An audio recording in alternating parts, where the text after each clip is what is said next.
Afinal de contas, o que se negocia no mercado FX? Basicamente, dinheiro. Mas essa é uma pergunta com outras camadas. Afinal de contas, quando a gente está falando de dinheiro, e no mercado FX é a única coisa realmente que se negocia, porque não tem nada físico, nenhum tipo de transação física nesse mercado. As transações físicas que utilizam dinheiro, como por exemplo uma importação, uma exportação, elas utilizam o mercado FX para fazer o quê? A conversão das suas moedas e o pagamento, né, e recepção desses pagamentos nos diferentes países que fazem parte do mercado. Então, toda negociação que acontece, ela é uma negociação apenas de dinheiro. Por isso, o mercado FX, o que se negocia, afinal de contas, no mercado, é dinheiro. E a outra camada que a gente pode colocar aí dentro dessa questão é que você também negocia expectativas a respeito dos países. Vamos pegar a nossa moeda como um exemplo. A nossa moeda ela já variou pra caramba em relação a diversas moedas. É claro, todo dia ela varia. Mas vamos colocar a nossa comparação em relação ao dólar. Lá no início do Plano Real, a gente tinha R$1 valendo $1. De lá para cá, muita coisa mudou. Então o dólar sobe, o dólar cai, de acordo com as diferentes expectativas dos diferentes participantes do mercado. Mercado internacional, players do mercado nacional, e a atuação do nosso Banco Central e do governo em diferentes aspectos que estão sendo valorizados naquele momento para se analisar quão bem é a saúde do nosso país. E aí a gente inclui muita coisa, dívida pública, por exemplo, crescimento do PIB, mercado de trabalho, tantas coisas, são tantas coisas que podem entrar que no fim tudo acaba sendo sintetizado no valor da moeda. Então quando você tem um dólar valendo R$4 é um patamar, quando você tem um dólar valendo R$5 é outro patamar, e isso influencia diretamente o que acontece dentro do país.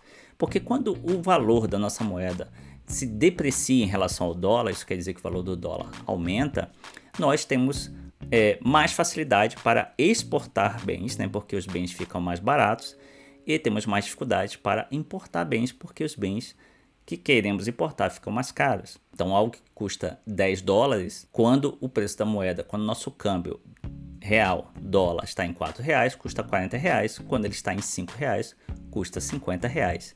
E aí você tem a dimensão de como é que a moeda impacta tudo, porque se há esse aumento e a gente continua importando e tem coisas que a gente precisa importar, isso também vai impactar outras coisas, como por exemplo a nossa inflação. Percebe como existem muitas camadas que a gente pode colocar dentro dessa ideia do que se comercializa no mercado FX? Então basicamente todo o tempo e todos os dias, todas as moedas estão se valorizando ou desvalorizando em relação a alguma moeda. A moeda mais importante de todas é o dólar. O dólar é o balizador de todas as negociações do mundo e por isso ele representa a maior parte das negociações do mercado FX. 75% do mercado é formado por negociações envolvendo o dólar. Agora, afora o dólar, existem também outras moedas que são muito negociadas. Essas moedas nós damos um nome especial para elas, nós chamamos de Majors.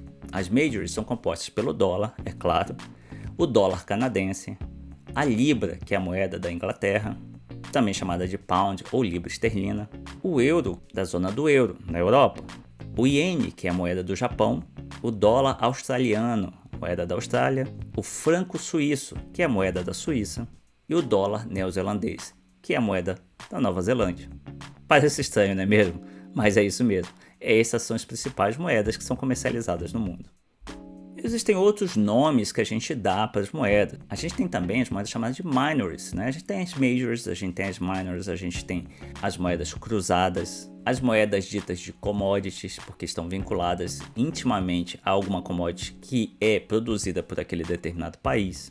Enfim, existem diferentes classificações para os pares de moeda. Bom, e essas moedas, elas sempre estarão acompanhadas de outras moedas. Afinal de contas, nós estamos sempre no mercado FX falando de um par de moedas. E você sempre terá 6 letras, tá? Temos 3 letras para a primeira moeda e temos aí 3 letras para a segunda moeda. E aqui você pode ver alguns exemplos de pares de moedas. Agora, o que significa essas letras, como a gente lê essas cotações e tudo mais, é assunto para o nosso próximo vídeo.